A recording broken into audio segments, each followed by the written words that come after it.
I didn't have my cap. I didn't have my gown. I walked into the university stadium wearing dirty sneakers, jeans, and a t-shirt speckled with dried blood from my split lip. I looked like a car crash survivor stumbling into a black tie gala. When I reached the check-in table, the volunteer, a sweet elderly woman with pearls, recoiled.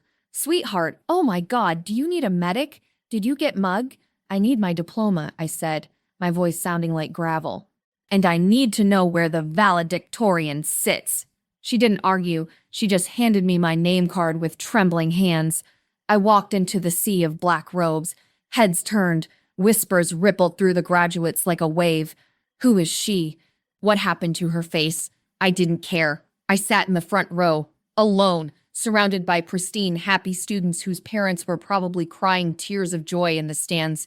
When they called my name, Jade Miller, valedictorian, I stood up. There was a pause, a confused hesitation from the crowd. I walked up the stairs, my sneakers squeaking on the polished floor. I didn't have my speech. My father had smashed it.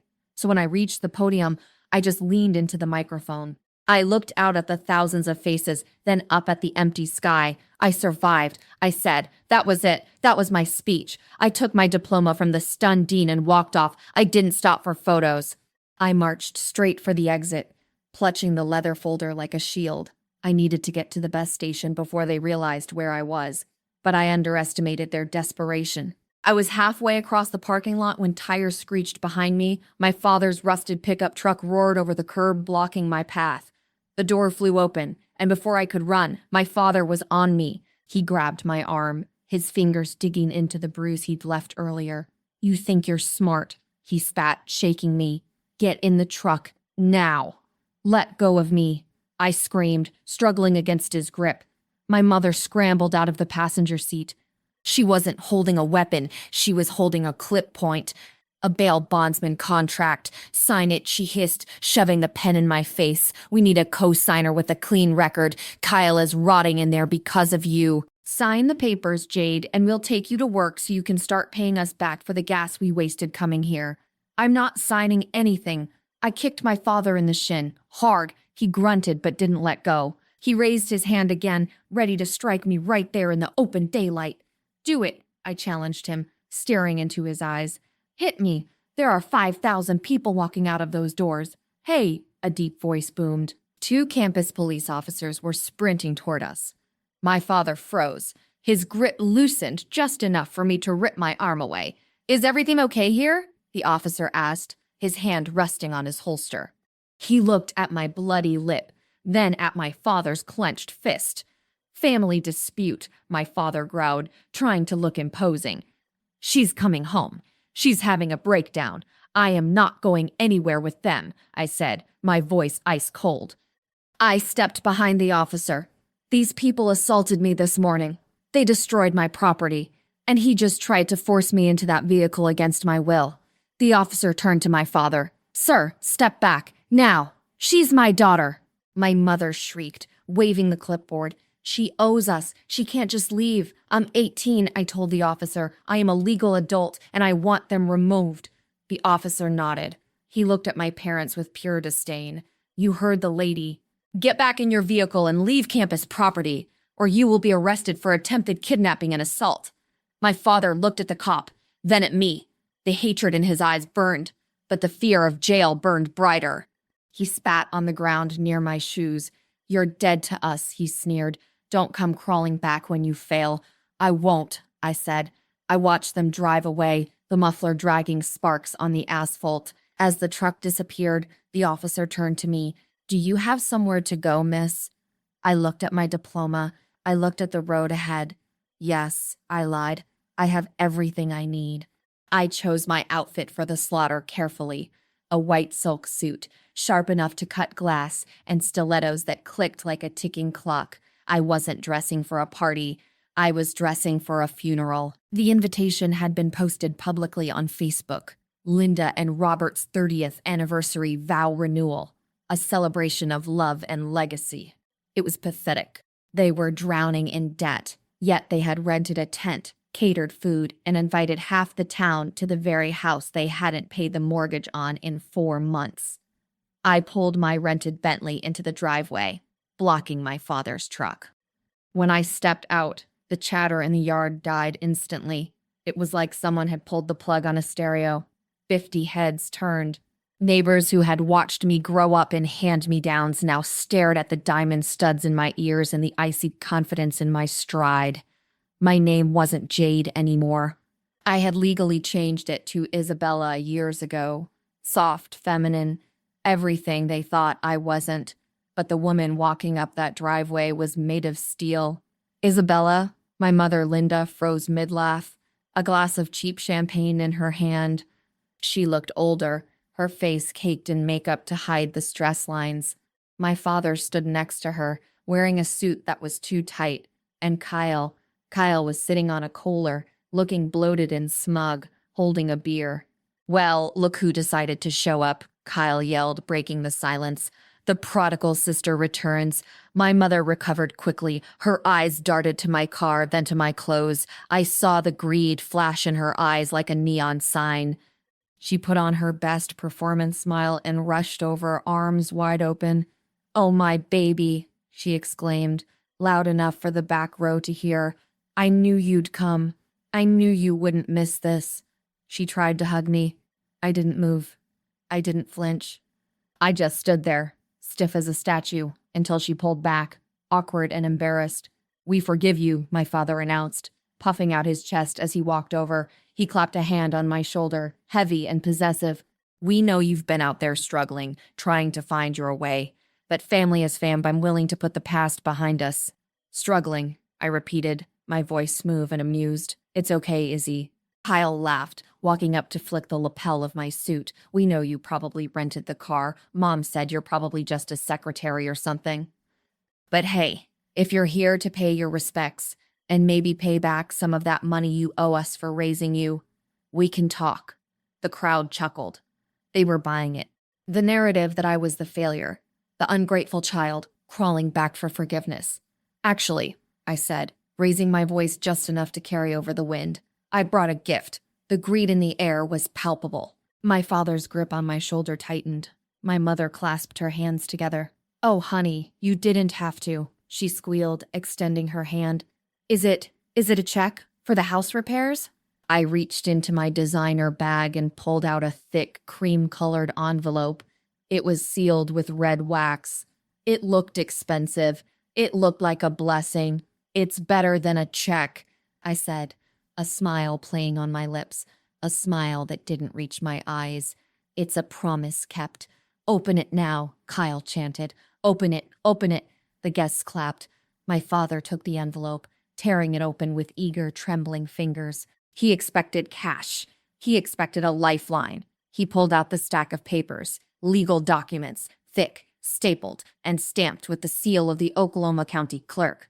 His smile faltered. He squinted at the first page. Then he went pale. "Not white, gray, like ash." "What is this?" he whispered, his hands starting to shake. "Read it, Dad," I said, my voice dropping to a terrifying whisper. "Read it to the guests. It's a celebration of legacy, isn't it?" I didn't wake up to an alarm clock on the morning of my graduation. I woke up to the sound of a hammer smashing into metal, again and again, a rhythmic, violent crunch that shook the floorboards of my bedroom. My stomach twisted. I knew that sound. I ran into the hallway, barefoot, my heart hammering against my ribs like a trapped bird. The sight in the living room froze the air in my lungs. My father, a man twice my size with hands like cinder blocks, was standing over my laptop. Or what used to be my laptop. The screen was shattered, the keyboard bent in half, sparks still fizzing from the battery. That laptop held my valedictorian speech, my final thesis, my life. "Gad," I whispered, the word barely escaping my throat. He didn't look up. He just swung the hammer one last time. Crack! Then I smelled it. The acrid chemical stench of burning polyester. I turned to the kitchen. My mother was standing by the stove, her face twisted in a look of pure, unadulterated disgust. In her hand, she held my graduation gown. The black fabric was melting, dripping onto the burner like toxic tar. "You aren't going, Jade," she said, her voice terrifyingly calm. "We sold your car this morning. The money is going to Kyle's bail. He got in trouble again last night. My car!" I stammered. "I bought that car with my money. Your money is our money." My father roared, stepping over the wreckage of my computer. He got in my face, close enough that I could smell the stale whiskey on his breath. "You think you're leaving? You think you're going to some fancy college while your brother rots in a cell? You selfish little leech. I earned that scholarship," I said, my voice shaking but my chin rising. "I earned my way out." That was the wrong thing to say. His hand moved faster than I could flinch. The back of his hand connected with my cheekbone with a sickening thud. The force threw me backward. My head slammed against the doorframe. Stars exploded in my vision. I tasted copper. Warm metallic blood filled my mouth. "Get back in your room," Mom snapped, dropping the charred remains of my gown into the sink. "You're staying here until we figure out how to transfer that scholarship money to Kyle's legal fund." I looked at them, really looked at them.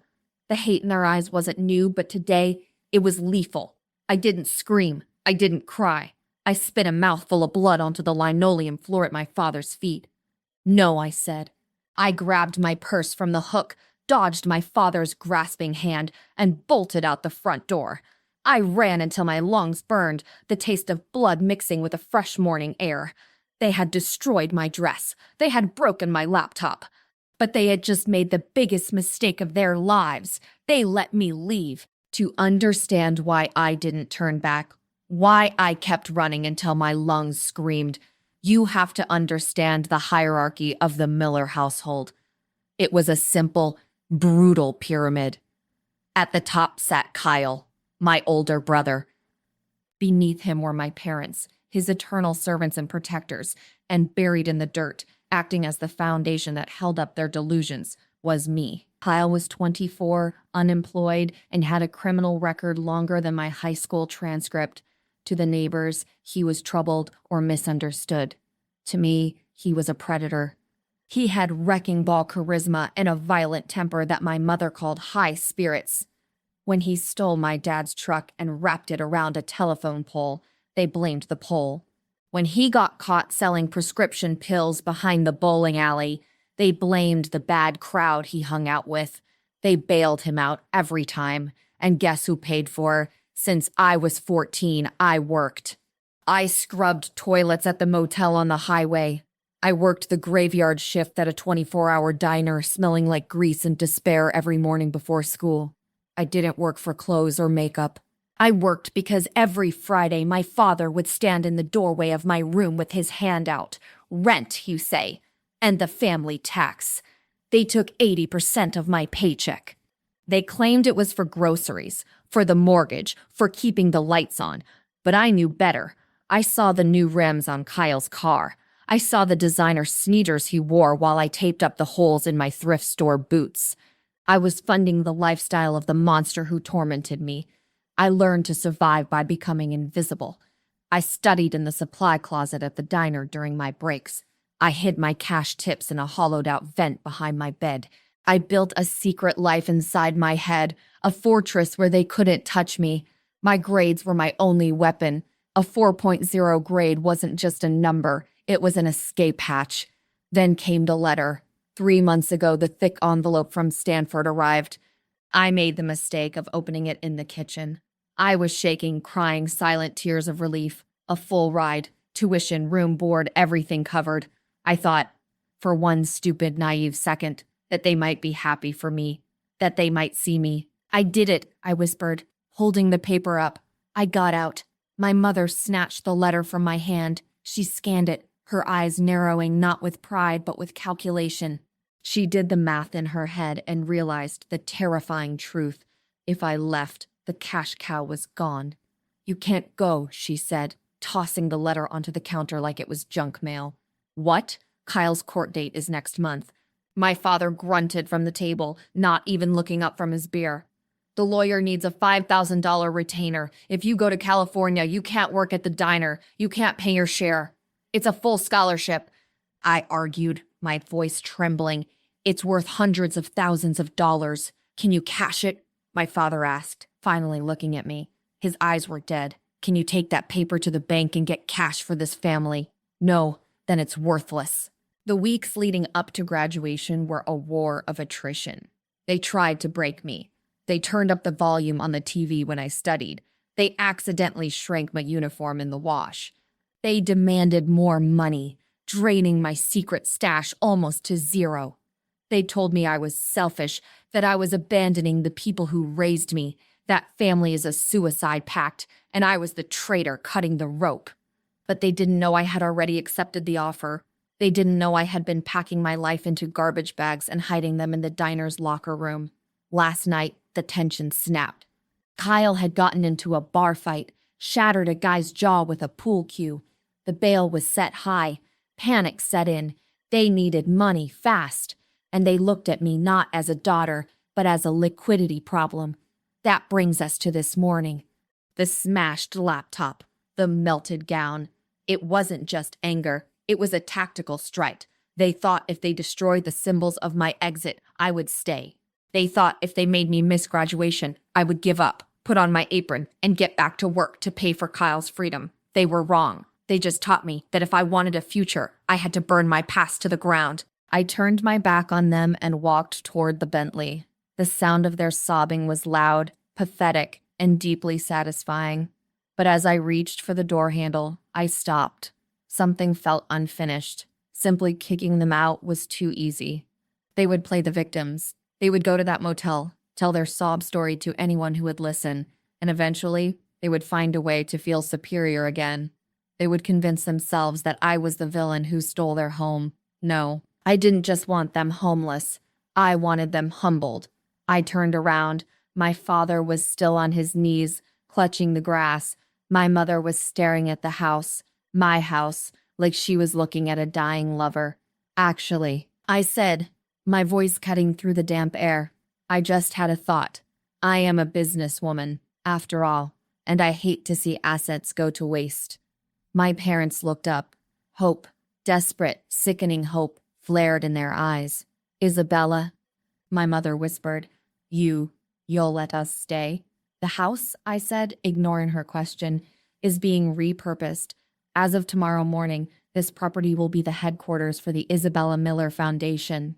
It will be a transitional home for high-achieving girls from abusive low-income households, girls who need a safe place to study, girls who need to escape people like you. The color drained from my mother's face again. However, I continued, checking my nails. Running a facility like that requires staff. I need a janitor. I need a maid. And honestly, finding good help is so hard these days. I walked back to them, towering over my father. Here is the deal. You can stay. You can live in the studio apartment above the garage, the one you made me live in when Kyle took my room. You will work for me, minimum wage. You will cook, you will clean, and you will maintain the grounds for the girls who live in the main house. You want us to be servants, my father choked out. In our own home, it's not your home, I snapped. It's my building. And you have zero savings, zero credit, and thanks to the fraud investigation I just launched against Mom, you're about to be unemployable. This is charity, Dad. Take it or leave it. They looked at each other. They looked at the terrified guests. They looked at the house they had sacrificed their daughter to keep. We'll take it, my father whispered, his head hanging low. Good, I smiled. Oh, and Kyle?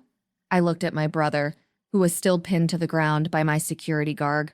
He's not part of the deal. I don't allow criminals around my scholarship students. Officers, I nodded to the two policemen who had been standing at the edge of the party, watching the show. They stepped forward. Kyle Miller, we have an outstanding warrant for that truck theft. Let's go. As they dragged Kyle away, screaming and cursing, I didn't watch him.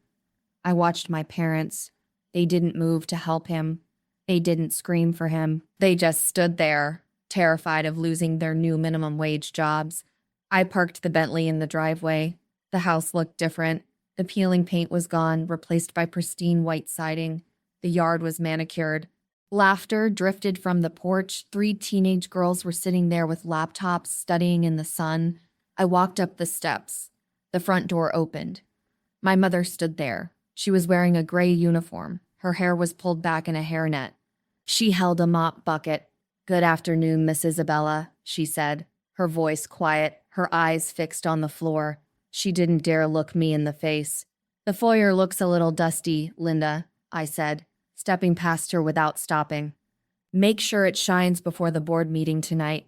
Yes, ma'am, she whispered, squeezing the mop handle. I walked into the library, my father's old man cave. It was now a computer lab. A girl named Sarah looked up from her books. She had a bruise on her cheek, fading yellow, and eyes that burned with the same fire I once had. Is that them? Sarah asked, tilting her head toward the hallway where my father was silently changing a light bulb. That's them, I said. They look sad, she observed. They aren't sad, Sarah, I told her, sitting down at the head of the table. They're just right where they belong. I looked at the diploma hanging on the wall, the one I had saved from the wreckage 7 years ago. There was still a faint smudge of ash on the frame. I never wiped it off.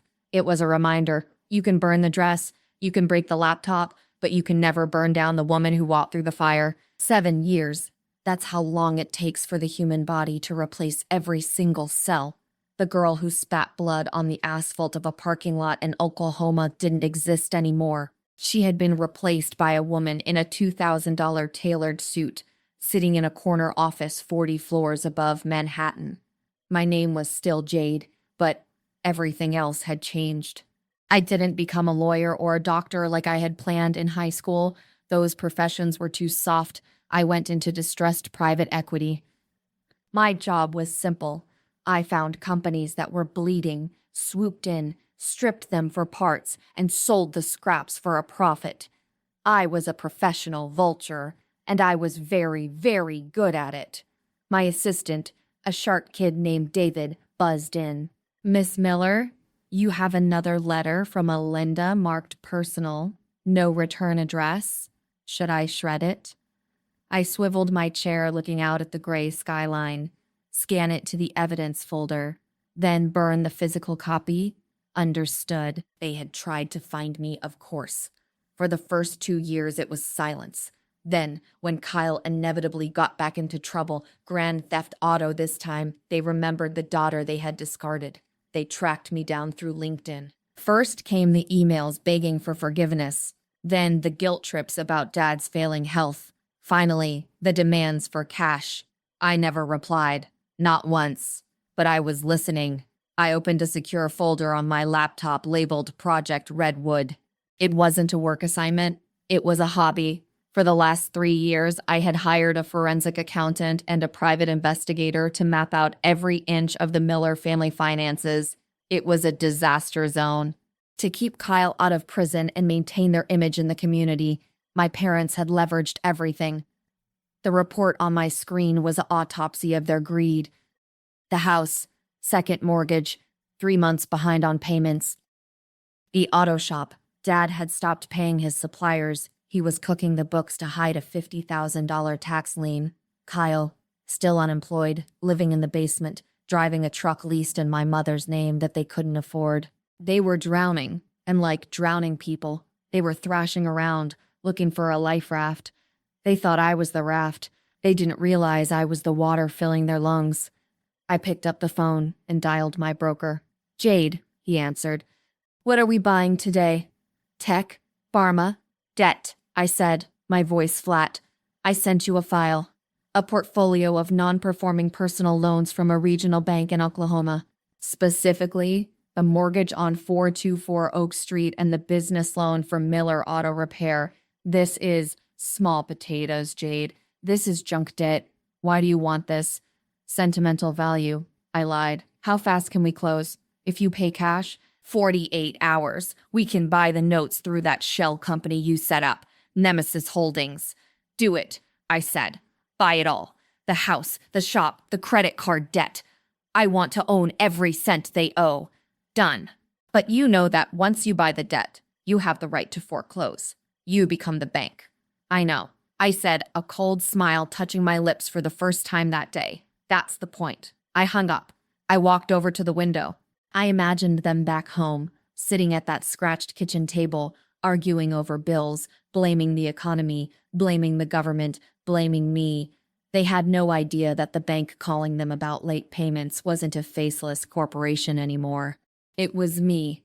I wasn't just their daughter. I was their creditor. I was the landlord of their lives, and rent was finally due. My father tried to crumble the papers. He tried to shove them into his pocket and force a laugh, his face sweating like raw meat under the tent lights.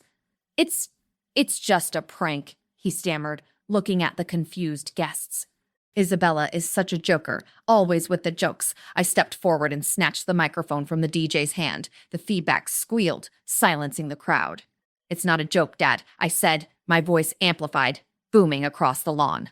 And please, don't wrinkle the notice of default. My lawyers worked very hard on that. Shut up, my mother hissed, lunging for me. Shut your mouth right now. I sidestepped her easily. She stumbled in her heels, catching herself on a table. For those of you wondering, I addressed the crowd, maintaining perfect, icy composure. My parents invited you here to celebrate a legacy, but the truth is, the Miller legacy is bankruptcy. They haven't paid the mortgage on this house in 6 months. They haven't paid the suppliers for the auto shop in a year. They are drowning. Liar, Kyle screamed, standing up and knocking over his beer. We're rich. We're doing fine. Are you? I turned to him, my eyes narrowing. Kyle, check your pockets. Where are the keys to the Ford Raptor? I have them right here. He patted his jeans. He froze. Actually, you don't, I said. Because while you were drinking beer and laughing at my suit, a repo team was towing it from the back alley. You see, the lease was in Mom's name, but the debt, I bought that 3 days ago. And I don't like my assets being driven by criminals.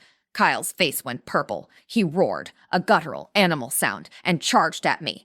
I'm going to kill you. The guests screamed. But before Kyle could get within 5 feet of me, 2 men in dark suits, my private security, stepped out from the crowd. One of them caught Kyle mid-air, slamming him into the grass face first. The other stepped between me and my father, who had raised a fist. I wouldn't, the guard said calmly.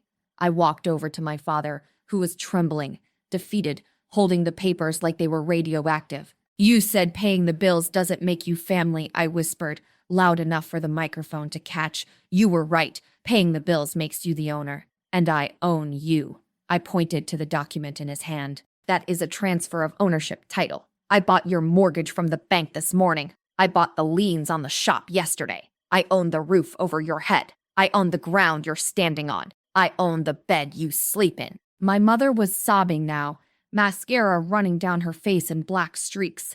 Isabella, how could you? We're your parents. We raised you. You didn't raise me, I corrected her cold. You broke me. You used me as an ATM until I ran away.